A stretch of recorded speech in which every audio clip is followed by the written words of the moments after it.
હું છું સંજીવની। સૌથી પહેલા વાત કરીએ એક બ્રેકિંગ ન્યૂઝ સામે આવી રહ્યા છે ખેડાથી। જમીન વિવાદમાં ટોળાએ યુવાનો પર હુમલો કર્યો હોવાના સમાચાર પ્રકાશમાં આવ્યા છે। મૌધા તાલુકાના વડથલ ગામની આ ઘટના છે, જ્યાં હુમલાના સમાચાર મળી રહ્યા છે। 15 થી વધુ શખ્સોએ ધારિયા અને તલવારથી એક શખ્સ પર હુમલો કર્યો છે। બે યુવકોને આ હુમલામાં ગંભીર ઈજાઓ પહોંચી હોવાના સમાચાર મળી રહ્યા છે। મૌધા તાલુકાના વડથલ ગામની આ ઘટના, જ્યાં ઈજાગ્રસ્તોને સિવિલ હોસ્પિટલ ખાતે ખસેડાયા છે। 15 થી વધુ શખ્સો તૂટી પડ્યા હતા।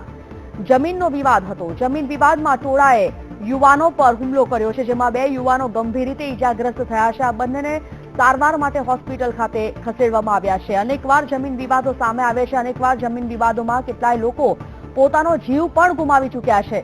વધુ એક ઘટના પ્રકાશમાં આવી છે, મૌધા તાલુકાના વડથલ ગામની છે, જેમાં 15 શખ્સો કેટલાક યુવાનો પર ધારિયા અને તલવારથી તૂટી પડ્યા, જેમાં બે યુવાનો ગંભીર રીતે ઈજાગ્રસ્ત થયા છે, જેઓને સારવાર માટે હોસ્પિટલમાં ખસેડવામાં આવી છે। આ સમગ્ર બાબતે મૌધા પોલીસે તપાસ શરૂ કરી છે।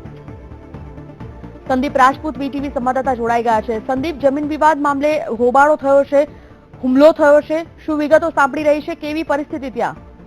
જી સંજીવ, ને જણાવી દઉં આપને પહેલા તો કે મૌધા તાલુકાનું વડથલ ગામ રોડ ટચ આવેલું છે। ત્યાં રોડ ટચ જમીન જે છે એ જમીનને લઈને આ વિવાદ છે। એક જ કોમની બે પાર્ટીઓના દાવા છે, જેમાં એક કબજેદાર છે અને એક ખરીદનાર પાર્ટી છે। આજ રોજ ખરીદ કરનાર જે વકીલાતનો વ્યવસાય કરે છે તે આસપાસ 15 ઇસમો સાથે પોતાની ગાડીમાં ઘટના સ્થળે ઘસી આવ્યા હતા અને કહી શકાય કે એકદમ પરિવાર પર હુમલો કર્યો હતો। ત્યારે બચાવમાં જે કબજેદાર છે તે પરિવારે પણ બચાવ પક્ષમાં સામે હુમલો કર્યો હતો। આમ ઘટનાની જાણ થતા તેમાં તલવારના ઘા વાગવાને કારણે 4 જેટલા ઈસમોને ગંભીર ઈજાઓ પહોંચી છે, જેમને નડિયાદ સિવિલ અને ત્યારબાદ ત્યાંથી અમદાવાદ સિવિલ ખાતે લોકોને સારવાર અર્થે ખસેડવામાં આવે છે। ત્યારે મૌધા પોલીસે ઘટના સ્થળ પર પહોંચી અને બંને પક્ષના લોકોને પોલીસ સ્ટેશન લઈ આવ્યા છે અને હાલ બંને ઉપર રાયોટિંગનો ગુનો દાખલ કરવાની તજવીજ હાથ ધરવામાં આવી છે। જી સંજીવ, જે ઈજાગ્રસ્ત છે યુવાનો ગંભીર રીતે, તેઓની હાલત વિશે કોઈ જાણકારી છે?